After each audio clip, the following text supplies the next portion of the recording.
ఏదైతే 12వ తారీఖున ఈ నందిగామ టౌన్లో జరిగిన ప్రభుత్వ కార్యక్రమం జగజీవన్ రావు గారి బిల్డింగ్ ఓపెనింగ్ కానీ అదేవిధంగా వాక్ ట్రాక్ ఒకటి కట్టారు.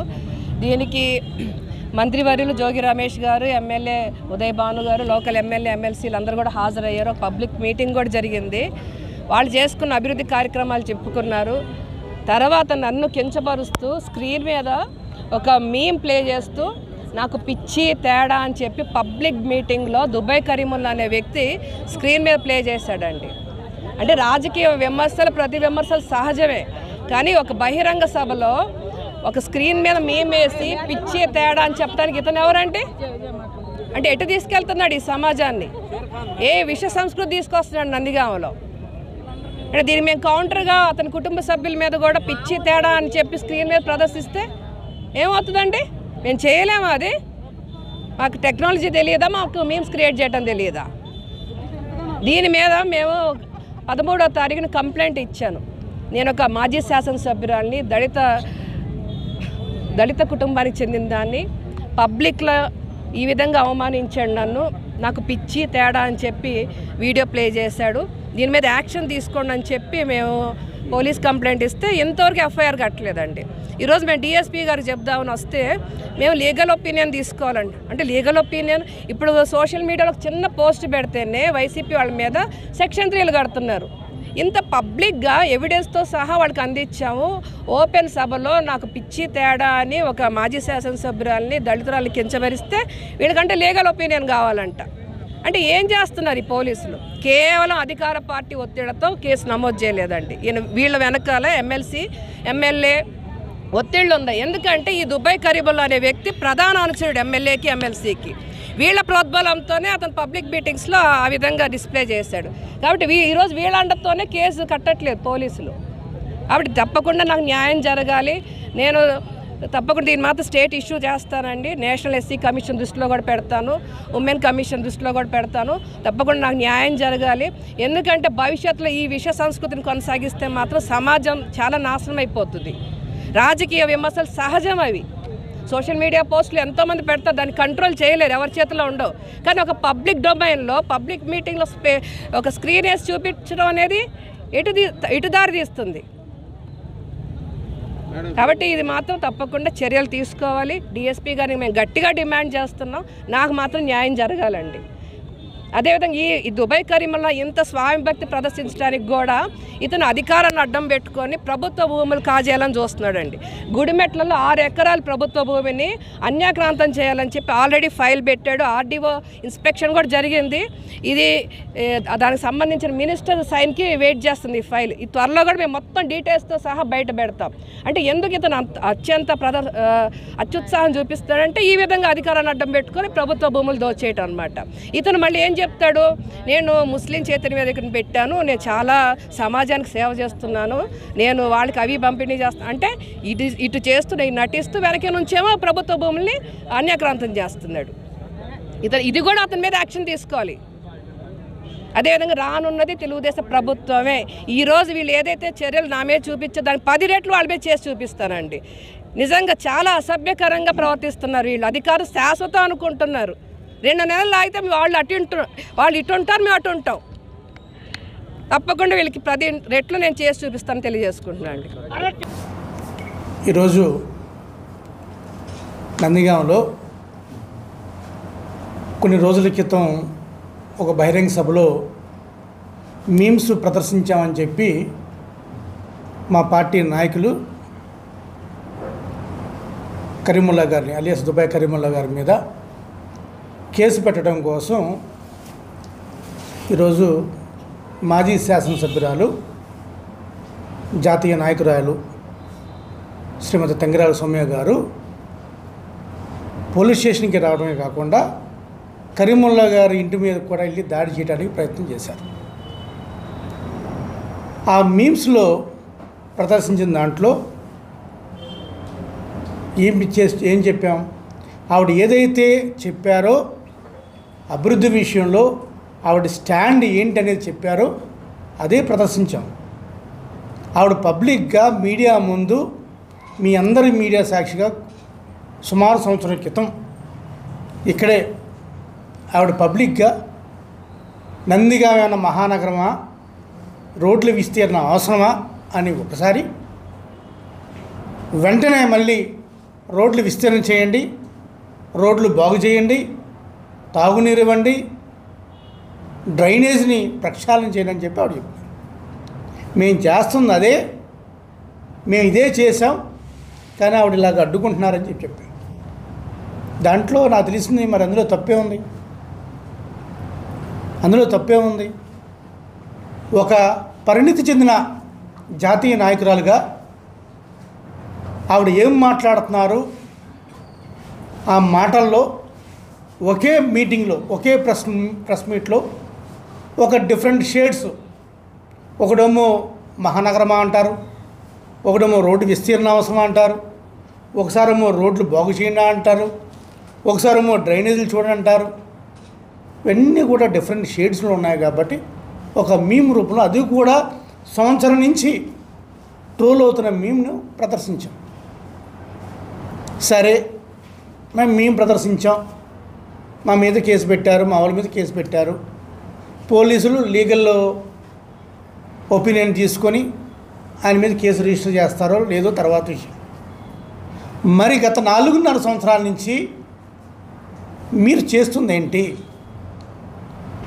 ఇదే జగన్మోహన్ రెడ్డి గారిని, సాక్షాత్తు రాష్ట్ర ముఖ్యమంత్రి జగన్మోహన్ రెడ్డి గారిని వ్యక్తిగతంగా మీరు సైకో ముఖ్యమంత్రి అని, సైకో పాలనని,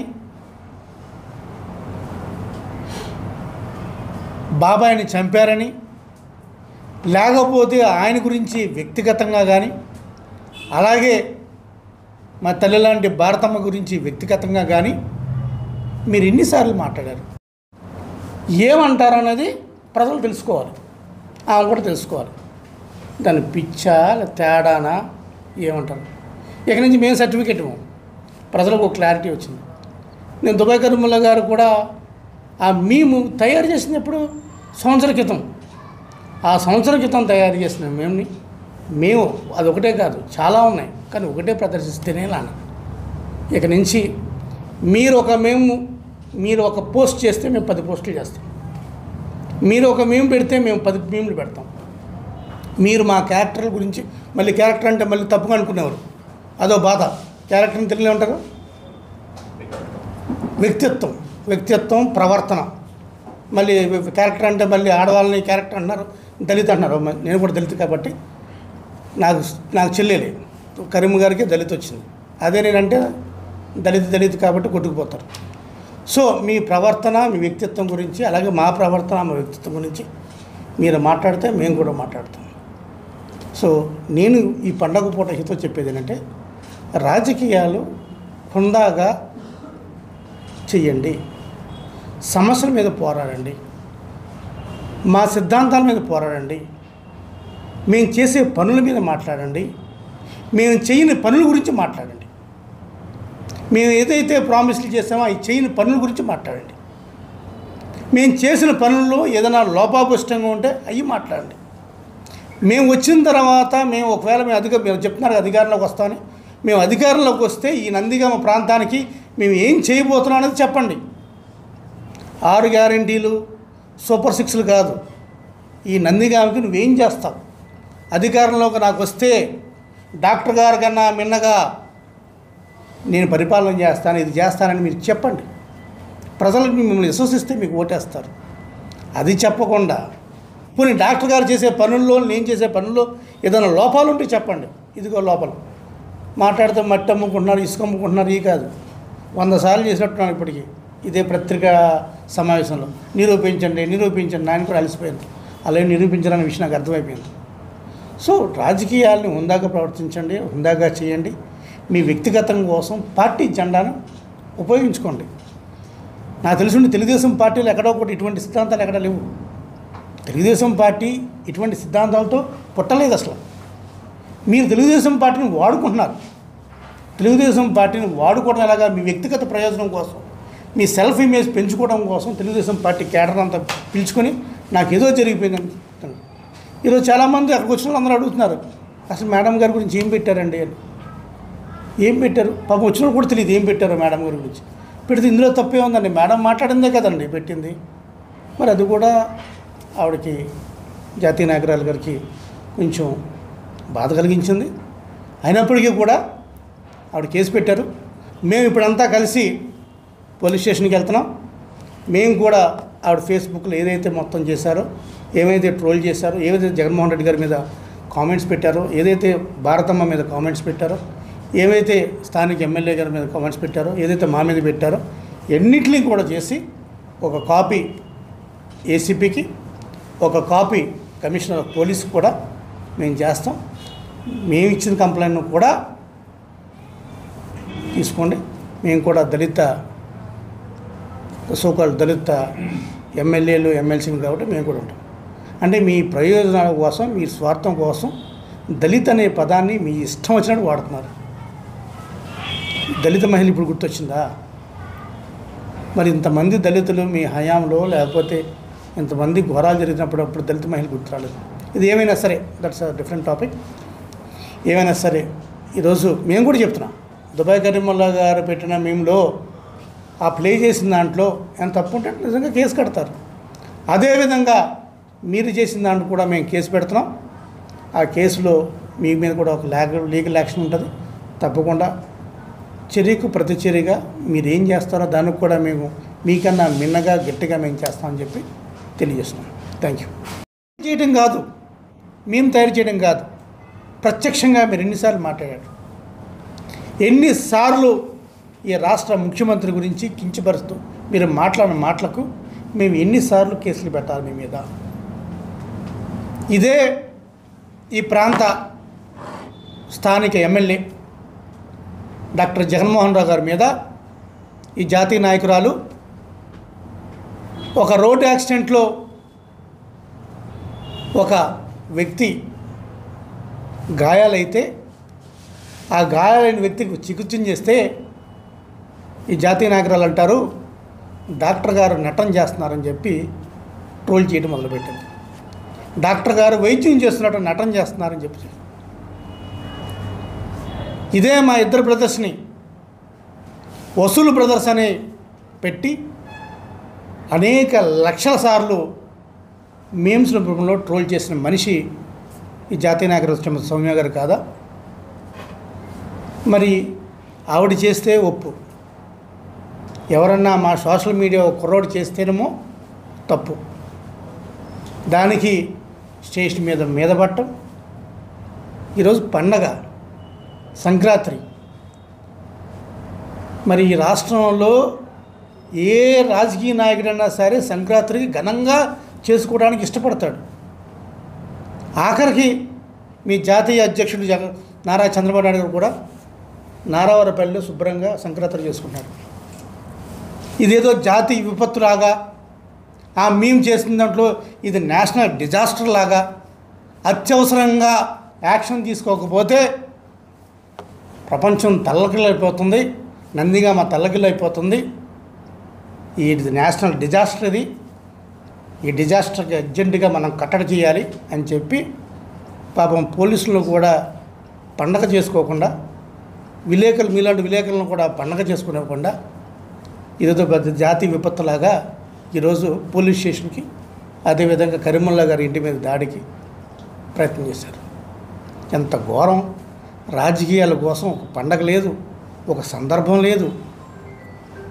అసలు ఇది ఇదే ధర్నా ఏదన్నా రాష్ట్ర సమస్యల గురించనో, లేకపోతే నియోజకవర్గ సమస్యల గురించనో, పట్టణ సమస్యల గురించో మాట్లాడితే ఈ జాతీయ నాయకురాలు నిజంగా కూడా జాతి కోసమే పుట్టింది, ఆ జాతి ప్రయోజనాల కోసం పుట్టింది ఈ జాతీయ నాయకురాలు సమస్యల మీద పోరాడుతుంది అని చెప్పి ప్రతి ప్రజలు కూడా పండగ పూట కూడా పోరాడుతుందని చెప్పి ఈ జాతీయ నాయకురాలను అభినందించేవారు. నన్ను అవమానించారు, నన్ను పిచ్చి అంటున్నారు, నన్ను తేడా అంటున్నారు. అంటే ఇప్పుడు మీరు ధర్నా చేయడం వల్ల ఈ పిచ్చి కాస్త మారుతుందా? పిచ్చి అనుకోరా ఇప్పుడు దీన్ని? తేడా అనుకోరా? ఈ ఒకసారి ధర్నా చేసి పోలీస్ కేసు పెట్టగానే okay right police station certificate ఇస్తారా? పిచ్చి కాదు, తేడా కాదు, అంతా ఆల్ రైట్ అని ఇస్తారా? దేనికోసం ఈ పండగ కూడా ధర్నాలేంటి? దీని మీద ఏంటి? ఈ సమస్య ఏంటి?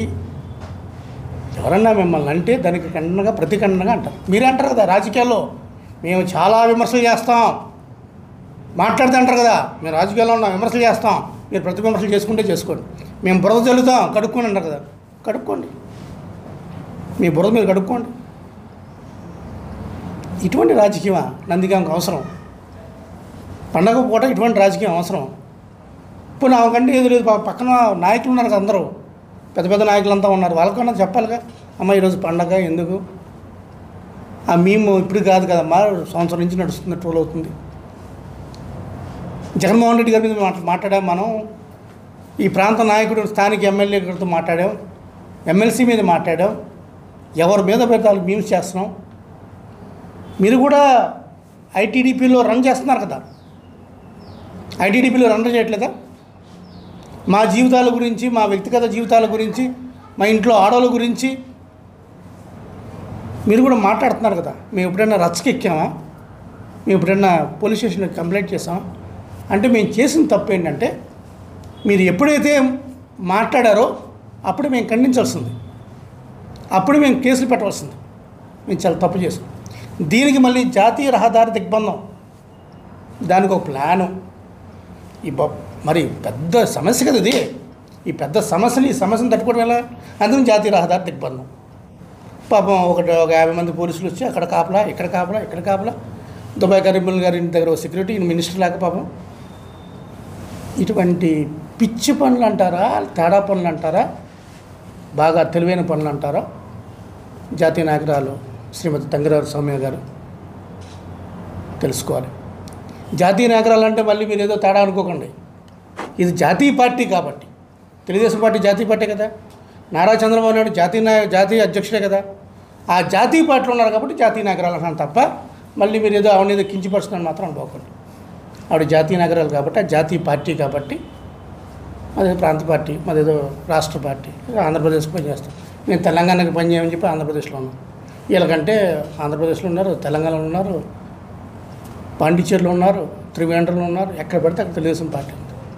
సో మాది రాష్ట్ర పార్టీ కాబట్టి, అది కూడా మా నాయకుడు ఇక్కడ స్థానిక ఎమ్మెల్యే ప్రాంత వాసి కాబట్టి మేము ప్రాంత నాయకులు, జాతీయ నాయకులకి అవమానం జరిగింది కాబట్టి జాతీయ రహదారిని దిగ్బంధం మాట్లాడితే జాతీయ రహదారి దిగ్బంధం. ఈరోజు పండగ కొన్ని వేల మంది అటు ఇటు తిరుగుతుంటే జాతీయ రహదారి దిగ్బంధం. అందరికీ నమస్కారం. గత 2-3 రోజుల నుండి మాజీ శాసనసభ్యురాలు సౌమ్య గారు నా మీద అసభ్యకరమైన మాటలతో నా ఇంట్లో నా కూతురు, నా భార్య పేరు తీసుకుంటూ నీచమైన రాజకీయాలకు తెరలేపింది.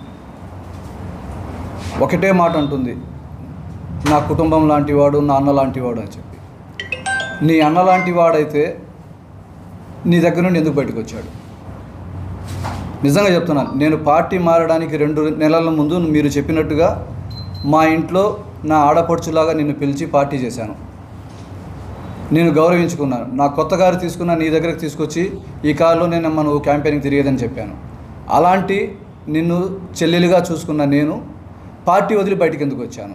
దానికి నువ్వు ఏమైనా సమాధానం చెప్పగలవా? నీకు దమ్ముంటే దానికి సమాధానం చెప్పు. నేను పార్టీ వదిలి బయటికి ఎందుకు వచ్చాను? నువ్వు మర్చిపోయావేమో, నేను మర్చిపోలేదు. షాదీఖానా కోసం మేము ధర్నా చేస్తాము, నిరాహార దీక్ష చేస్తామని కూర్చున్న రోజు ఇదే మొండితో అరుణ్ కుమార్ గారు నన్ను పిలిపించి, ఎందుకండి మీరు నిరాహార దీక్ష చేయడం, ఇది మా దగ్గరకు వచ్చిన ప్రపోజల్స్ మేము ఆల్రెడీ అప్రూవ్ అయ్యాము, గవర్నమెంట్ దగ్గర నుండి మనకు పర్మిషన్ వచ్చింది, తొందరలోనే మనం షాదీఖానా పనులు స్టార్ట్ చేద్దామని చెప్పిన తర్వాత మేము నిరాహార దీక్ష విరమించుకున్నాము. నిరాహార దీక్ష చేస్తామని నీకు చెప్పినప్పుడు నువ్వు మాకు అండగా ఉండాల్సింది పోయి ఖతార్కి వెళ్ళి నువ్వు ఖతార్ ట్రిప్లో నువ్వు ఎంజాయ్ చేసుకుంటూ వచ్చావు. వచ్చిన తర్వాత అయినా నన్ను కానీ కట్టప్పని కానీ పిలిచి మీరు నిరాహార దీక్ష చేస్తానన్నారు కదా షాదీఖానా కోసం, చేశారా, ఎలా చేస్తున్నారు, ప్లానింగ్ ఏంటని అడిగావా? అడగలేదు.